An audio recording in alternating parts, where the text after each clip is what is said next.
Resident Evil is one of my favorite franchises in all of gaming. There's so many of these games, so why not rank them? That's fun. We like ranking things. But this is going to be a controversial ranking, okay? This is not your Resident Evil 4 and 2 at the top. Not even close. You're going to get heated for sure. And this is all of the main games, which includes all the numbered ones, of course, including Zero, as well as Code Veronica, of course, and the Revelations games. Those are main titles for sure. I mean, the protagonists you play and the scale and scope of these stories told and the quality of those games, they feel like main games to me. And in dead last, just the worst, the absolute worst, Resident Evil 6. You all knew this was coming, and this game has its fans for sure. Mostly praise the gameplay, and admittedly, the third-person shooting mechanics on display here are really good, but I imagine this game is quite fun in co-op. However, just the encounters suck. The enemies are not fun to fight. Everything just feels like some shooting gallery. It just doesn't have any impact. It doesn't feel meaningful at all. You look at something like Resident Evil 4, and that game you have encounters where, enemies are coming in from all sides. You can barricade yourself, you can kick down ladders and stuff. The enemies feel somewhat smart and have good maneuverability, but none of that is here in Resident Evil 6. For example, there's an encounter early on where you're just hunkering down in some bar and enemies are just coming through just these windows in front of you, and you're just shooting them down as they come in. And that's just not very fun. There's no dynamic there, and so much of these encounters are just a slog to get through. This game is a slog, and there's so much of it. I have to give praise that there is so much game in this game. So many environments, so many different rooms that people had to render and animate and stuff, but it's just not very fun to go through. Leon's campaign is okay. Chris's campaign is just awful, except for the last chapter where you get that kaiju monster. That thing is fucking awesome. Jake's campaign is probably actually my favorite because it's nice and short. It focuses a lot on these over-the-top set pieces, which is where this game is at its best, when it's just going over the top. Also, I love Ustanak, Nemesis 2.0. He's really cool, having some pursuer enemy that just chases you down the whole story. Dude might even be tougher than Nemesis. I mean, he survives lava. Ada's campaign is pretty fun too, and it actually made me somewhat like Ada. That's right, controversial. I don't like Ada. I just don't care about her character at all. She was just so uncompelling in 2 and then especially in 4. Ada is a badass in this game for sure, and her outfit's awesome. The overall story is just needlessly convoluted. It was just a dumb story. It's just a dumb story. Who the hell is Simmons? Why do we care about this Simmons dude? This game feels like it's trying to go for some Avengers Assemble thing with so many cast members, but it doesn't feel like that at all.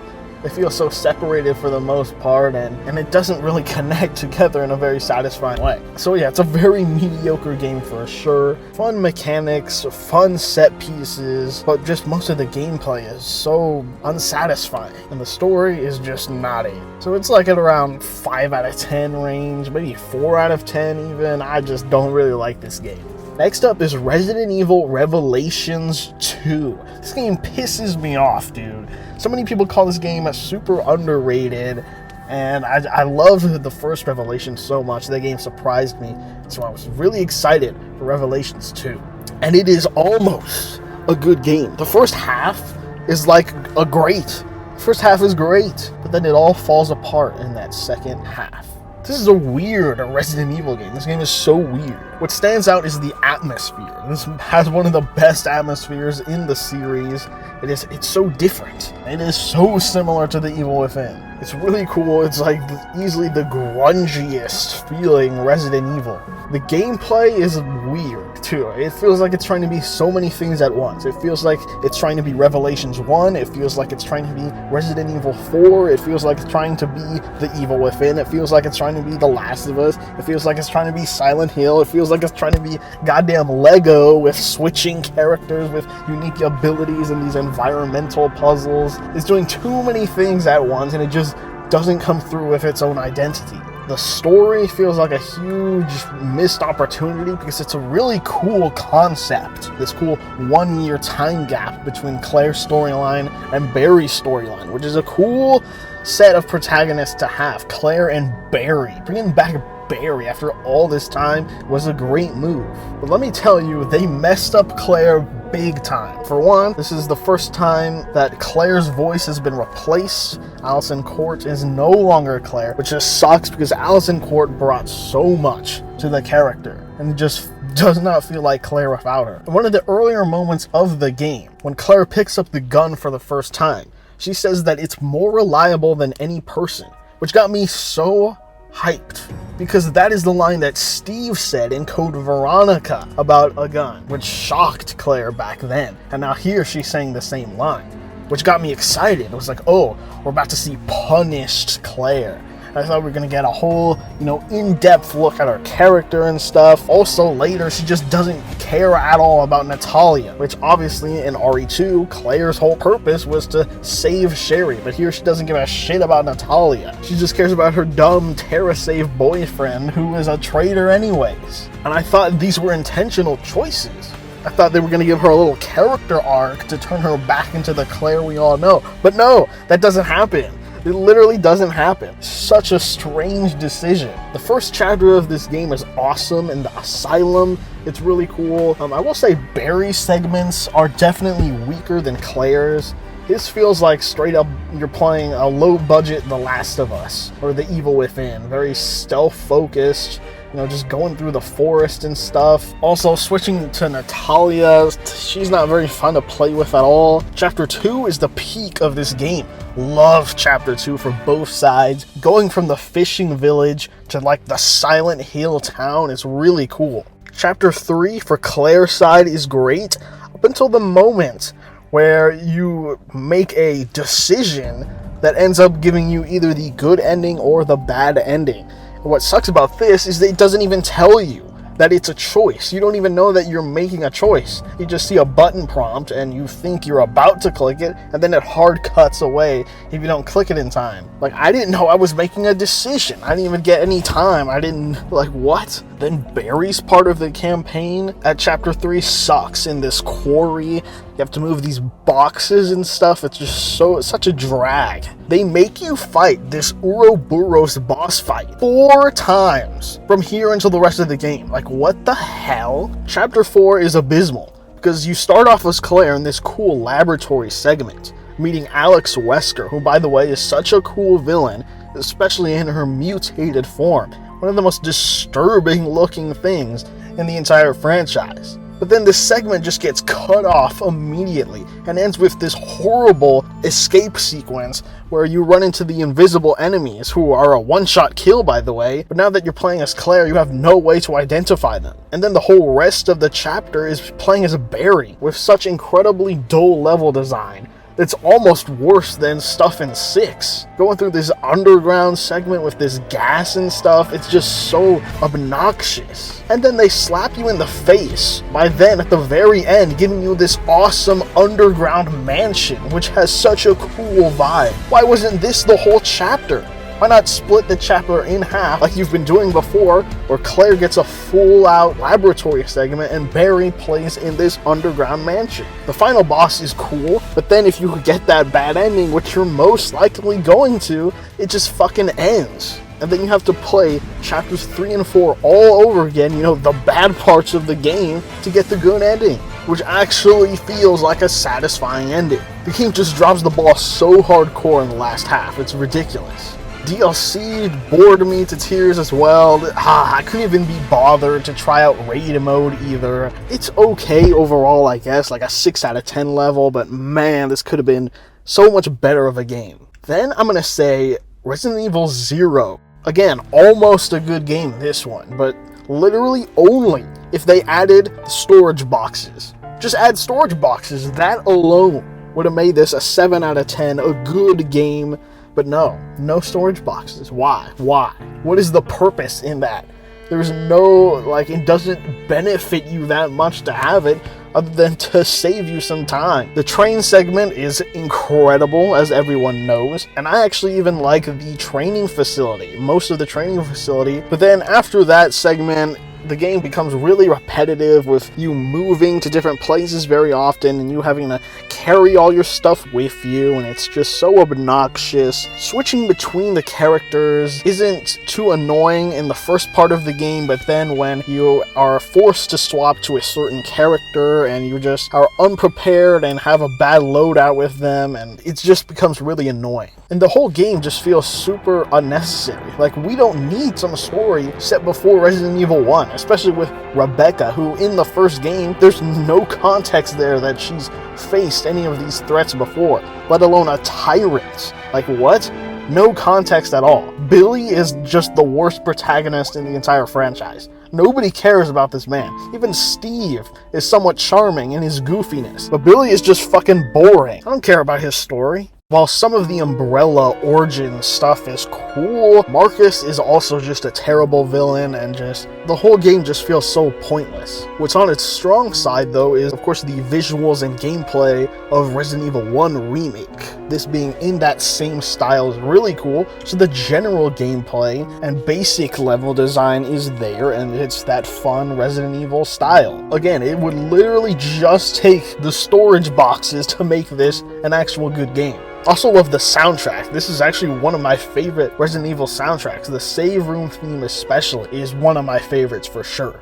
Alright, now we got Code Veronica. This is a weird one as well. An enjoyable game for sure. I liked it a lot much more on a repeat playthrough. It has a different art style to what the original games had, a different camera, which I actually really liked, and different level design altogether, which is where the game very much struggles for me. Because you'll have this big area with different areas within that you can go in and out of, but you're gonna have to go in between all these different locations to solve all these different puzzles, and sometimes it can be really hard to remember what item is associated with where in this huge map. You'll just be going from one side of the island to another, back and forth, and it definitely doesn't feel nowhere near as satisfying as the type of level design in the original Resident Evils. That shifts for the second half of the game, where you're playing as Chris. In that one, you're much more confined to a certain area, but even then,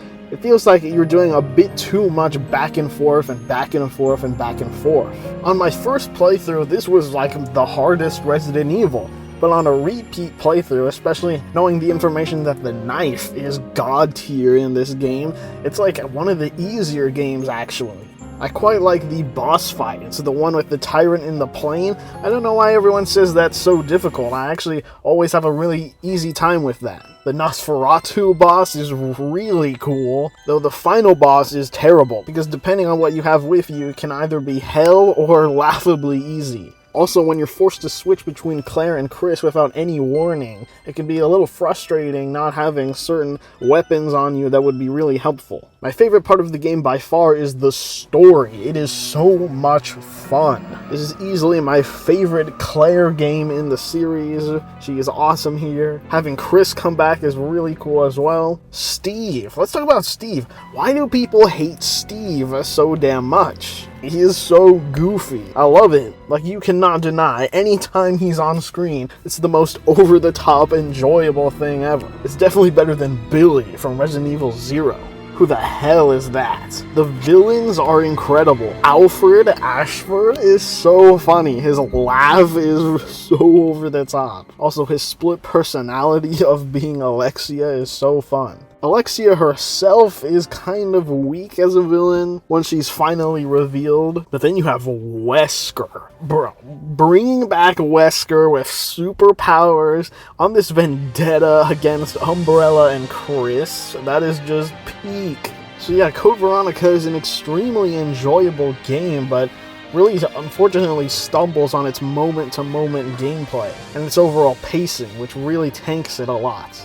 Alright, here we go. Controversial. This one's up next. Resident Evil 4. What? How is this not even in the top 10 right now? What? Hear me out. This is a good game, all right? 7 out of 10. Okay, so like the first third of this game is a 10 out of 10 masterpiece. Everything in the village, the atmosphere, the vibe, everything here is 10 out of 10. Great. Though this is an action game now. This is not the style of Resident Evil that I prefer at all. This is definitely where the franchise started its downfall. It wasn't Resident Evil 5, it was 4 for sure. It's completely going in a different direction. That being said, the first third is still incredible to go through every single time. Then you get to the castle, and I like a lot of the first half of the castle. But then it's when Ashley gets kidnapped a second time, when she gets taken by one of the Novistadors. That's where every time I play the game, I check out. I check out, I'm done, because the rest of the game, there's some good parts here and there. So much of it is it just keeps going. The game just keeps going and going and going. There's nothing too interesting that comes up to make me want to continue, especially when you get to the island. The island just sucks. I do like when you get to the prison facility. That part has kind of a cool vibe, and the regenerators are really cool. But everything else about that part, the enemies are just bullet sponges. There's like turrets and stuff, guys with miniguns. Like, what are we doing here? We got helicopters and stuff. Like, what the hell? What the hell is this fucking thing that just wastes up some time? Who the hell is Krauser? There's no context for this. Why do I care about this guy? Game doesn't even bother to tell me his origin or whatever. Ada's part in the story feels super useless. The story in general is terrible. I'm sorry. Leon's dialogue is fucking dumb. For the most part, I don't like it. He is not cool. Ashley is such a nothing character. Her and Leon have no chemistry whatsoever in this game. The whole arc with them is literally the first and last pieces of dialogue. Luis is almost a cool character, but he just comes and goes every now and then for like 30 seconds, and then he just dies, so like whatever. Also, when Luis dies, Leon straight up shouts his name wrong. The last thing that Luis hears is some American saying his name wrong. Like, what? Salazar is a fun villain, but Sadler, the main villain, is terrible. His whole plan is to infect the president's daughter and send her back to America. But then why does he tell them this plan after he's already infected them? Why would he alert them to that information? And also, why would he try to have them killed? If the whole plan is to use them, then let them go back to the States and infect everything. Why are you trying to have them killed?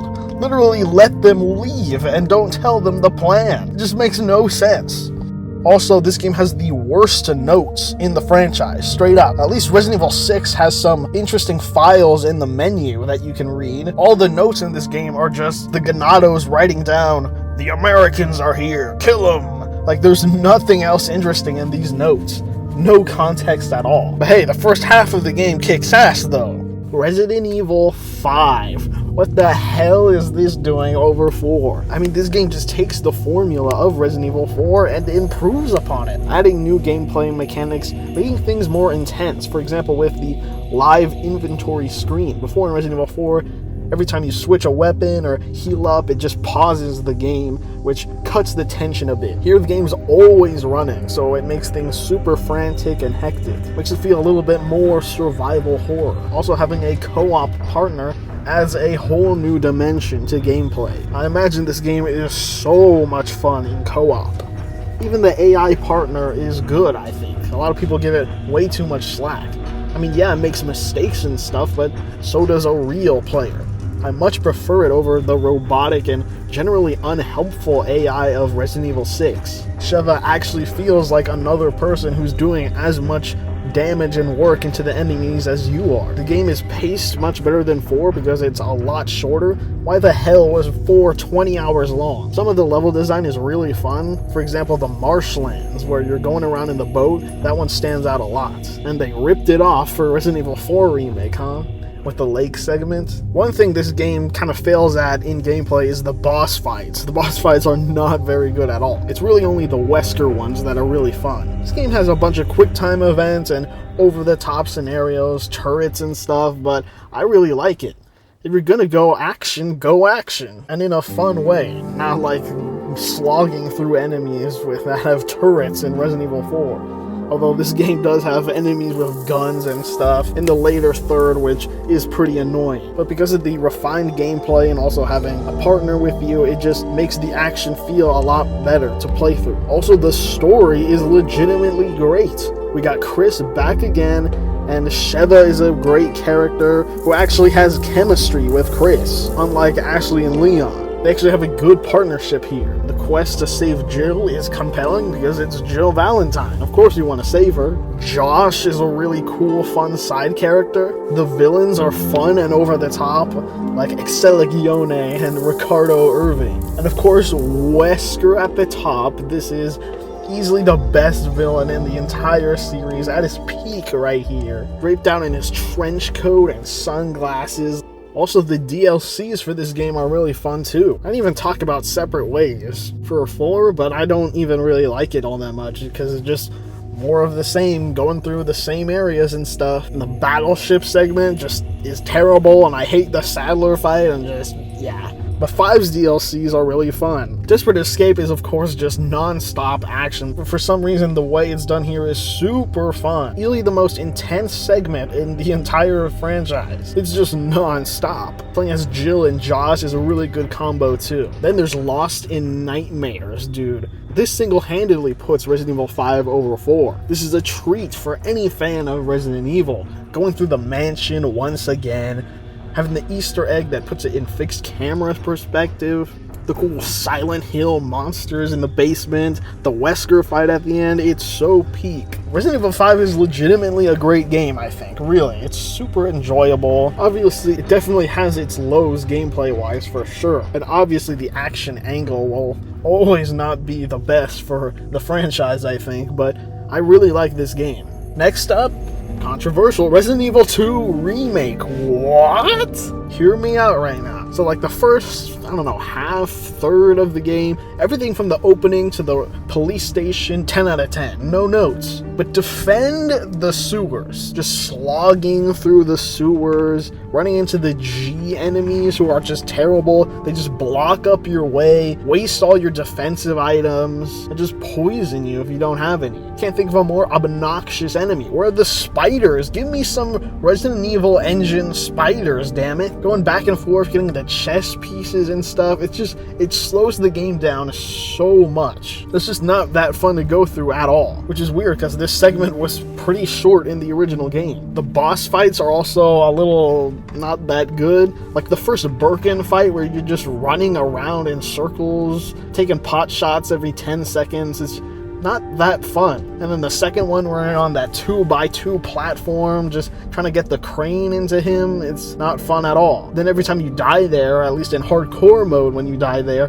having to play through that bit where he tries to claw you from the roof, it's so obnoxious. The boss fights after this are really good though. The lab segment is much better than the sewers, but I still prefer the lab in the original game. There's something about the grimy, grotesque atmosphere that comes with the lab segments in Resident Evil 1, 2, and 3 that I really miss with this remake. Like, why is everything so nice and clean? This is some secret Umbrella operation right now. They're not trying to meet any safety health guidelines or anything. And I understand the aesthetic juxtaposing the grotesque monsters versus this really clean looking area, but it was also apropos to have the Umbrella laboratories be really grody and grimy, mirroring Umbrella's true nature. Then there's the character portrayals here. I'm not a huge fan of the way Claire is here. She just isn't that compelling to me. Also, Leon is a bit too much of just some Boy Scout goody two-shoes guy,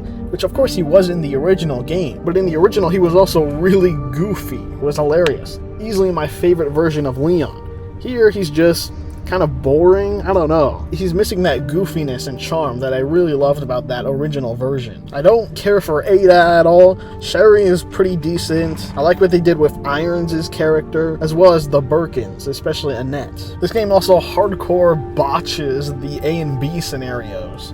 Every time I played this game just one time through on A scenario, I don't feel compelled at all to replay it on B scenario. There's just not that much difference there. Of course, there's the sewers and stuff that I have to go through. It's really annoying that you have to play the game twice just to get that ending. Now, I could just play it on B scenario every time, but I much prefer the A scenario. It's much more fun to go through. But yeah, everything at the police station is incredible. Just the gameplay progression, what they do with Mr. X, the liquors, all that stuff is awesome. Also, the aesthetic change to make everything all dark in the police station. That's something I really like. In the original, the police station is very brightly lit and everything. Here, it's dark. We need a flashlight to navigate through. The gore engine here is so awesome. But then later on, the sewers and the lab, like in the lab, the plants, like if you don't have a defensive item, they're a one-shot kill. Like, that's fucking annoying. So stuff like that bogs the game down a lot in the latter half. And overall, I much prefer the charm of the original game. Also, I much prefer the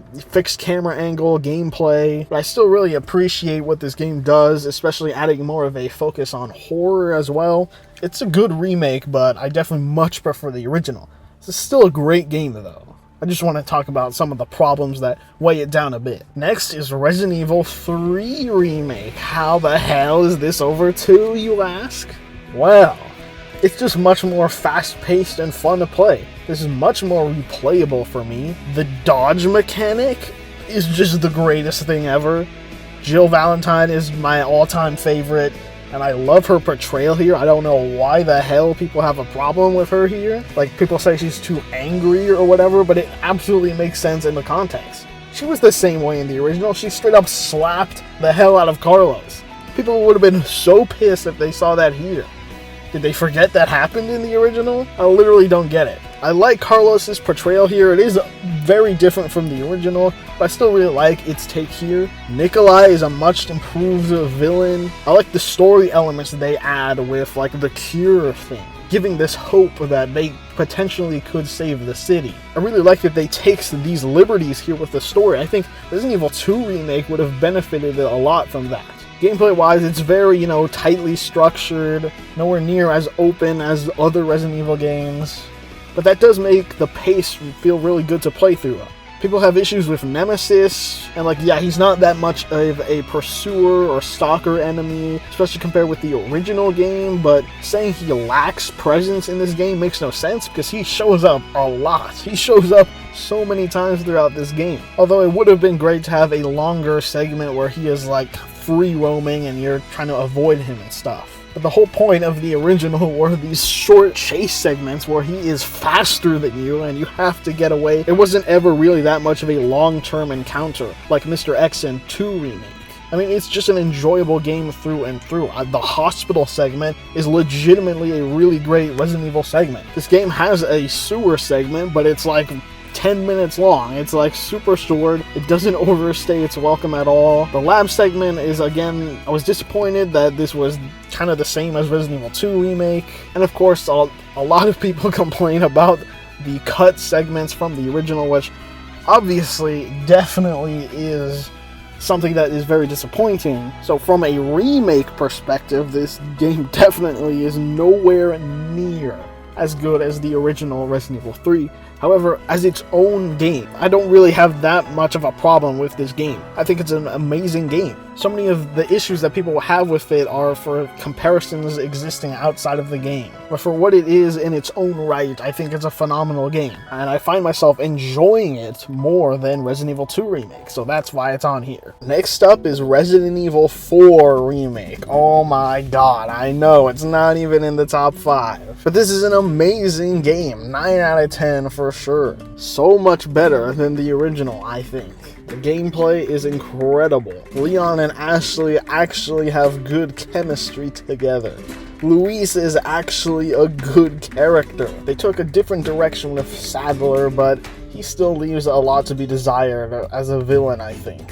Krauser and Ada are all still here. I mean, the story is still very simple and does still drag itself out a bit too long. I mean, of course, you still have the island segment, which I wish they would have taken more liberties to improve that segment. For example, this one part where you're just going through the sewers is just not that fun. And then they replaced the truck segment with some horde mode part where you're defending the wrecking ball.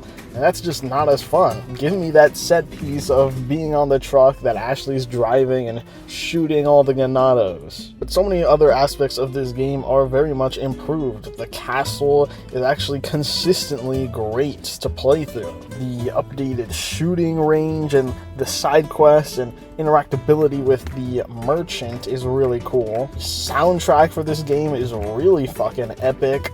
The only downgrade is the Serenity track, which is still pretty good but nowhere near as great as that original version. The gameplay and the shooting is so much fun, and having a weapon wheel makes the gameplay a lot more fluid, but for some reason there isn't a quick heal, which is an insane oversight. They could have easily made, I don't know, R1 the button to quick heal. I mean, you have it in the 7th and 8th games. Why would you not have it here? Being able to swap weapons on the go, but yet not being able to heal without pausing the game is such a missed opportunity.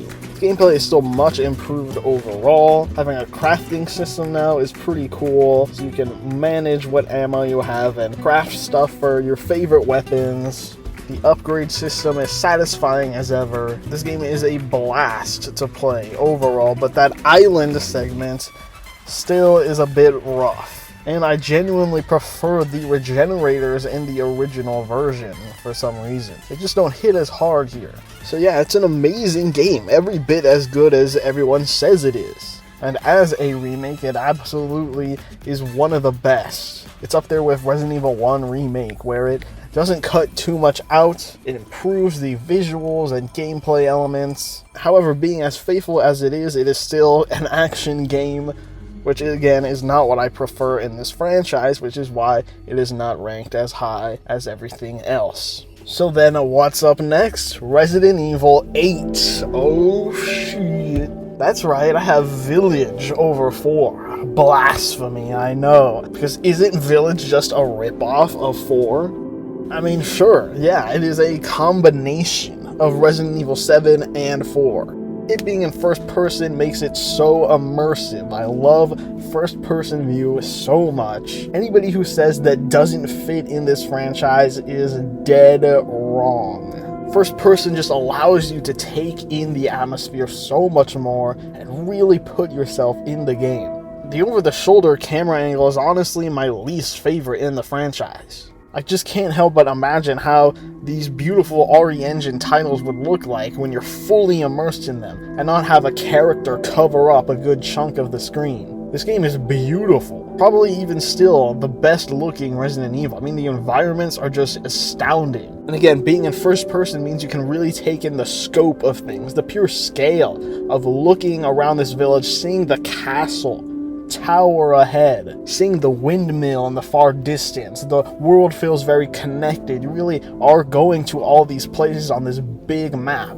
Resident Evil 4 is kind of like this, but not really. And I wish the 4 remake made it a bit more open like this game has. The village at the center really feels like a hub that you keep coming back to after exploring these other areas like the castle, the Beneviento house, Moreau's place. And it being structured like that is very similar to 7, where you're taking down all these villains who each have their own style of horror. Speaking of horror, this game definitely downgrades the horror aspect much more than 7, which is a bit of a shame, as it trades it in for more action elements. But I still think the gameplay really works, especially with the first-person camera and how tough the enemies are. It really feels intense. And of course, the first-person shooting feels so good. Just the winter vibe of this place is just so cool to go around through. There's a lot of complaints about the pacing of this game, which I can definitely see. I mean, the first hour or so is pretty slow to get into, especially on a repeat playthrough. But I don't really let things like that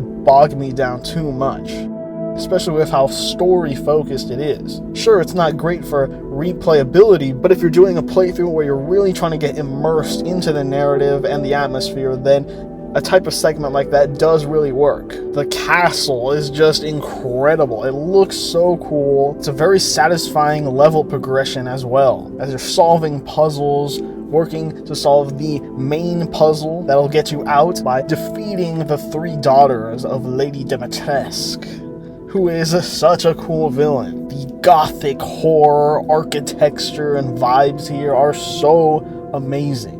The whole segment as a whole I think is perfectly paced, ending in an incredible boss fight. Then there's the Beneviento house. Again, not very good for replayability, but I love this part every time. Something about the lighting and just like the way the house looks, the wallpaper and everything, it feels so disturbingly stiff. I don't know. It gets under my skin, and that's before even the really disturbing stuff starts. This shows that Capcom can do psychological horror. Moreau segment it's fun. It's not the greatest segment ever. It's pretty linear and you're just going through, but it's still fun either way. The Stronghold is a run and gun segment, very action focused, which for some reason people hate the factory, which makes no sense. It's such a Resident Evil level. I love the vertical level design with all the different floors that you're unlocking, and then you open the way up for the elevator to be able to come through each one. And there's a lot of backtracking involved with key items, unlocking new areas and stuff, and just the vibe here is really cool. Story-wise, I think this game is pretty strong. It definitely tells a more impactful and emotional story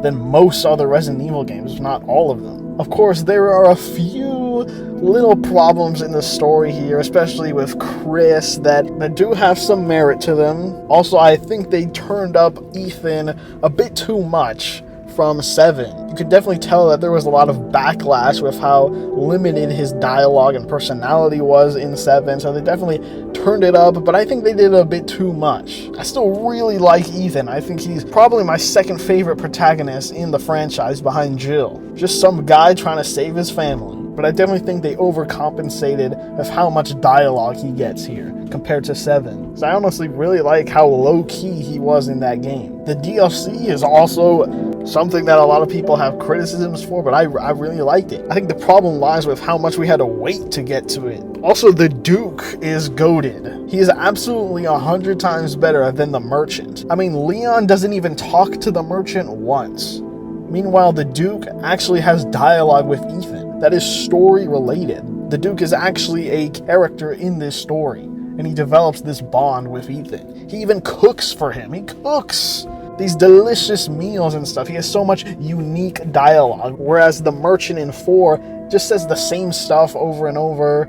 Doesn't really acknowledge Leon at all. Leon definitely doesn't acknowledge him. If you like the Merchant better than the Duke, that's just nostalgia talking for sure. Also, speaking of the food that the Duke makes, that is such a better way of doing a perk system than 4 Remake. Having some RNG based thing with the shooting gallery to get perks is just so much worse than actually gathering the food and choosing which perk you want with all the different ingredients. It's such a great basis that Village had, so why would you go to some RNG system in 4 Remake? Anyways, I prefer the first person. It is a little bit more horror focused than 4 Remake.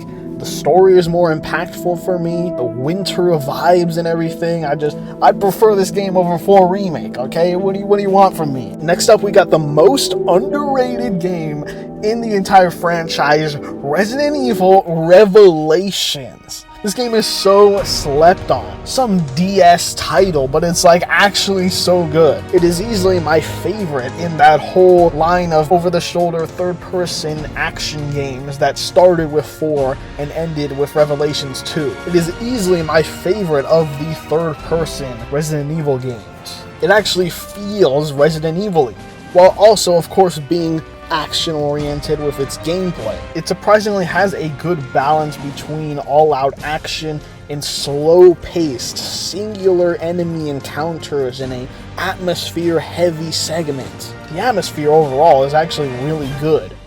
The Queen Zenobia is a top 3 location in Resident Evil. It is such a cool area with a lot of different variation in its different levels. We got Jill Valentine and Chris Redfield as main protagonists again. That's fucking awesome. The whole story is so much fun. It's so campy and so over the top. It's like if Metal Gear Solid met with Resident Evil. Spy versus spy shit. Conspiracies and unfolding plot that progresses in an episodic manner. The side characters are honestly so much fun. Even Quentin Keith, A lot of people hate Quentin Keith, but I think you just hate fun, actually. You play as them for a combined total of 15 minutes. Come on, it's not even that bad. Seriously. You play as them 3 times, and each time is like around 5 minutes. It's not that bad. The only part of the game that is pretty slow are, honestly, all the times you play as Parker, especially in the FBC flashbacks. The first one was fine and necessary for that flashback. Then you come back around to it near the end of the game for some reason, and you play a whole other level there. That was definitely unnecessary. I don't know, this game just has the great vibes. Going through dark hallways of this ship, looking out the window and seeing the storm. Going through these dimly lit cabins as these monsters are stalking you. It feels like that classic Resident Evil vibe that I hadn't seen in so long. The music, easily my favorite soundtrack in the entire franchise. So nice to listen to. The aquatic vibe of the entire game is such a cool theme, and the underwater levels aren't even unbearable to play. This game is just so much fun, while also bringing back the Resident Evil 1-esque atmosphere in some of its gameplay segments and overall atmosphere. The boss fights are so much fun, the enemies are so cool, so much enemy variety. We have a lot of types of enemies here. The Mayday guy, that guy is so iconic. Rachel is such an intimidating enemy, dude. She's a legit, intensely scary enemy. The weapon upgrade system is cool enough. My biggest problem with the game, though, is the insane amount of resources that you get. You get given so much ammo, so many items, and then there's this extra mechanic for finding even more ammo. You can play the entire game without using that scanner, though, and you will still have more than enough ammo. But yeah, love the story, love the atmosphere. The gameplay is pretty fun. I mean, I think this game is so underrated. Maybe I'm crazy. And then there's raid mode, which is so much fun, actually. I don't really care much for mercenaries at all, but raid mode is actually really fun. Now we're getting into the top 5, which starts with Resident Evil 1. It makes no sense to me when people put this game so low in their ranking, but yet have the remake so high. They're essentially the same game. It actually astounded me when I first played this version, how insanely similar it is to the remake. Sure, some things are shifted around a bit, little new room here and there, but overall, it is so identical. And this is the basis for the entire franchise right here. It has really cool atmosphere. Obviously, that gameplay of the fixed camera angles, going around, dispatching enemies, avoiding enemies, getting key items, opening up this place, this awesome Spencer mansion, solving puzzles and everything. It's just the coolest. And Resident Evil 1 specifically, the amount of rooms that you explore and the amount of things you have to open up, it is very expansive and has a large scale to it that nothing else in the franchise has been able to match. The game is scary, it has this haunting atmosphere, it really does. I mean, there's just nothing wrong with it. If I only had one complaint, it's that those hunters are a bit too much. But yeah, 10 out of 10, like no notes. It's Resident Evil. This is the basis for it all, and it is perfect. Next up is Resident Evil 2. This just takes what the first game did and just adds so much more to it. With a lot more variation in the dual protagonist structure, the A and B scenarios are actually really cool and fun to play through. The RPD is, of course, another top 3 location in the franchise. The fixed camera angle style is so cool and adds just so much charm that the over-the-shoulder third person just doesn't have. The story is just so much more than what the first game had. It has a lot of charm and campiness to it. Feels like some 80s action movie, which is cool. The liquor enemies are so cool. Having some surprise like Mr. X hidden in the B scenario is such a neat surprise and keeps you on your toes on a second playthrough. Stuff like that is what was missing from the remake. The sewer is actually a fun segment to play through that's not very long. It actually has the spiders, goddammit. Again, what I said about the lab, it's a much cooler atmosphere to me. And the soundtrack, this is probably the second best soundtrack in the series to me. The remake soundtrack just pales in comparison. It's actually kind of embarrassing. 10 out of 10, so solid, no notes, just amazing. top 3 now. Number 3 is Resident Evil 1 Remake. And this in itself is essentially the perfect Resident Evil game. The baseline for which every Resident Evil game should look up to. It takes what the original game did and adds to it, with a few gameplay additions, some new enemies, and some added rooms and segments. Again, overall, it is very much the same game. It has much more of a serious and dark tone, which works so much in gameplay, just going around the mansion, and just the Spencer Mansion is just, it might be the best video game location of all time. The dim lighting and just the zombies are the best zombies ever. They are so intimidating. They pose such a threat. They're very disturbing. You just want to avoid any sort of confrontation with them. The only thing I miss is how goofy the original lines were. That stuff was so iconic for a reason, and here, just the serious and honestly kind of boring line deliveries just doesn't really do anything for me. The story and the characters feel kind of emotionless, but the world building with the notes and everything, of course, coming from the original game is incredible. Adding a new story element with Lisa Trevor, that is just incredible. The Crimson Heads are an amazing addition, keeping a sense of dread looming over you with every second that you know a dead zombie could come back if you don't burn it in time. It adds a new element of strategy, as you have to plan out which zombies you're gonna kill and where, keeping in mind what rooms you have to visit frequently. The new soundtrack very much fits the haunting atmosphere that the game builds very well. The spiders are so scary. The first time I saw one of these spiders, dude, when you walk into the room and it has that low angle, and the spider is just crawling right up. That is the most freaked out I've ever been playing a video game. This game is legitimately scary, especially when you're first playing through it. The enemies are so intimidating, and not really knowing the layout of everything as well. Such a good feeling. This is peak. Of course, on repeat playthroughs, all the backtracking and stuff does feel a little bit monotonous, especially when you cleared out the pathway that you're going through. But yeah, this is just a perfect game. Straight up. Next up is Resident Evil 3 Nemesis. This game just has so much packed into it. Like I just said about the backtracking in Resident Evil 1, here this game is always throwing stuff at you, even when you think you're safe. When you're going back through an area that you've cleared out, the game could all of a sudden throw enemies at you or come in with Nemesis, who is an insanely intense enemy, running at you at full sprint, chasing you between rooms. This is probably the most intense Resident Evil game, gameplay-wise.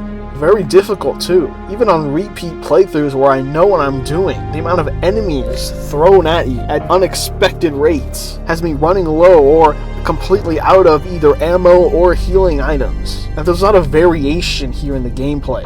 If you take one route instead of another, there'll be alternate cutscenes for progressing the story. If you decide to take on Nemesis and take him out, he won't appear for a long time. Whereas if you just try and avoid him, he'll appear more frequently. The live selection screens at certain moments in the story, just giving you that variation of how you want to tackle a situation. And sometimes you'll even be rewarded. For example, sometimes you'll just take out Nemesis completely with one of your decisions. And sometimes, depending on your choice, you'll be given a unique area to go through for a bit. The game feels so much more open. Exploring Raccoon City at this scale feels so good. Just the objective of trying to fix the train and needing to gather these 3 parts, and you can get them in whatever order. All these different little side things you can do as well, little Easter eggs and details. Again, it feels very packed. Jill Valentine is the greatest of all time, and a very personal narrative here. It's just about the escape. There's no trying to take down Umbrella or any conspiracy or plot. It's just about getting out of here. That desperation and trying to keep onto the hope as these characters struggle is a really good angle, instead of just trying to tell some complicated storyline. After the city segment, the clock tower just changes up the vibes, giving that Resident Evil 1 type of atmosphere. Bringing back the spiders again. The boss fights are way too intense. For example, the clock tower one, where you're fighting Nemesis again, and he's got an upgraded tentacle form. That one is so difficult. Switching to play as Carlos, going through the hospital while it's raining outside. It's a really cool segment. The pacing is just great. The dead factory at the end, again, such a much better vibe than just the clean lab that's given in the remake. And just Jill Valentine, such a badass, especially with that final kill of Nemesis. The game has a lot of replayability in this factory, again with its quick pace and its alternate scenarios. And each time you beat it, you get a new epilogue for a different character. And of course, this was the introduction of Mercenaries mode. For some reason, this is taken as the worst in the original trilogy, which makes no sense to me. This game has so much going for it, gameplay-wise as well, with the crafting system of the reloading tool. That is such a good strategic mechanic. The enhanced handgun ammo, I didn't even know until my most recent playthrough that you can make enhanced shotgun ammo. That's so cool. The different type of grenade rounds you can make as well. That just adds so much more to the gameplay than there was in 1 or 2. I literally have the dodge move as well. It's very hard to pull off, but it's really cool that it's there. I really have no idea why this is considered the weakest of the trilogy. It's easily my favorite, and it is almost my favorite Resident Evil game as well, but not quite. Number 1, my favorite Resident Evil game, 7. Resident Evil 7 Biohazard. What a cool subtitle, Biohazard. Of course, the Japanese name of the franchise. And this game is it's just the coolest. It's the most artsy Resident Evil, the most scary Resident Evil. Pure focus on horror here. Building this isolating, disturbing atmosphere. Of course, this was the first game in the RE engine, and it looks incredible. The first full-on Resident Evil with the first-person camera, which, of course, I love so much. Getting to be fully immersed in this. This game has come the closest to replicating the Resident Evil 1 remake atmosphere. That first hour of the game, where you're not even doing anything, you're just walking around. But it's just establishing the atmosphere so well. It is so intense. Then the game starts introducing the survival horror elements. Brought it all back to that pure survival horror that is just so much fun and also so intense to go through. The molded are really cool enemies, and they have variations, okay? Like, I like the molded a lot. I think they're a really cool, unique enemy. I mean, what would you rather have? Zombies again? Zombies don't really have different types, or not, at least not historically in the franchise. So I don't see why I make such a complaint about this game not having that many enemy types, when it has a few. And of course there's the Bakers, really great characters, really great villains that all symbolize their own style of horror. The opening hour with Mia, of course, very possession-like horror. With Jack, it's very slasher, intimidating pursuer horror. With Marguerite, it's disgusting, gross out insect stuff. With Lucas, it's very Saw-like, psychopath, putting you in some trap. And with Evelyn, of course, it's the classic paranatural little girl thing. And this game actually tells a pretty good story, which again, in this whole franchise is not very common. It's a very personable story again, with Ethan just trying to save his wife. And what makes it incredible is the mystery aspect. This game is so damn mysterious. Going in, even if you've played the other games before, you have no idea what is going on. Everything feels so isolated, it feels like anything could happen. And the Bakers are unhinged. The sense of dread that one of them could be stalking you at any moment around the house is palpable. Slowly uncovering this mystery about the gift, as it's called, and wondering about who this Evelyn character is. And what is Mia's role in this whole thing? All culminating in the last third of the game, which people really don't like, the boat segment. I love the boat segment. It's very much like the factory part in Village. It has this vertical level design with the different floors, and with here you have to find 2 items to fix the elevator, and you can get them in whatever order. There's side objectives like getting the machine gun and stuff. It feels very open. It feels like a classic Resident Evil segment. There is that videotape that you have to play through, but I think that really picks up the story. So for me, it's not that big of a problem. It's not even a long part. It's really the salt mines that do kind of go on, and that's where you have to really run and gun, and it turns a lot more action focused, which again is good for pacing, right? Because the whole game you've been slowly building your arsenal, which culminates in the Jack fight in the boathouse. Then the game resets you, gives you a hard reset as Mia. Now you have to slowly crawl your way through the boat, really avoiding enemies, especially on Madhouse mode, which Madhouse, the way to play, absolutely. Limited saves, limited items, different scenarios, different encounters, remixing things to keep it fresh on a repeat playthrough. Then of course the salt mines are more action focused, again not that long of a part, culminating in a not really final boss with Evelyn. It's a cool set piece. The real final boss is with the two giants in the mines.